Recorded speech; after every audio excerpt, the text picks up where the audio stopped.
Well, hello everyone, and welcome once again to Connect Groups. And this week we had to film it a little bit differently. We're actually recording this in my in-home video studio. And what I mean by that is my wife is holding my iPhone.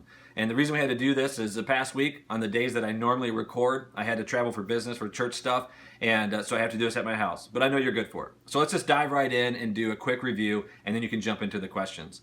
So this past Sunday, what we dealt with is a very challenging reality that following Jesus creates friction in our lives. But that friction is a good thing.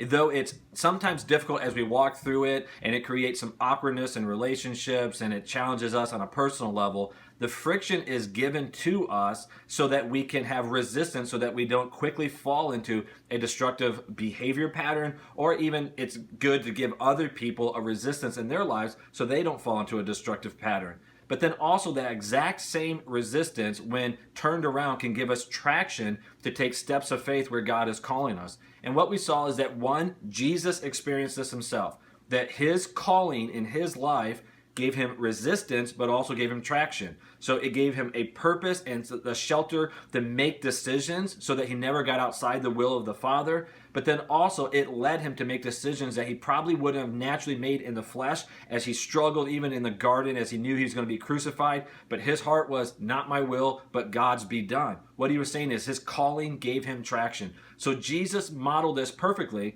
and then told us, if you're going to follow me, you're going to have tension also. There's going to be times where there's friction, but that's a good thing. And so what I want you to do is to take this reality into your discussion, and I want you to be very honest and open about the areas of your life to see if, are you really living in a way that is causing friction? And if not, why not? Because God wants us to be the light and to be the salt, the example to the world. But it's very important that we don't shy away from the difficult challenges that Jesus gives us.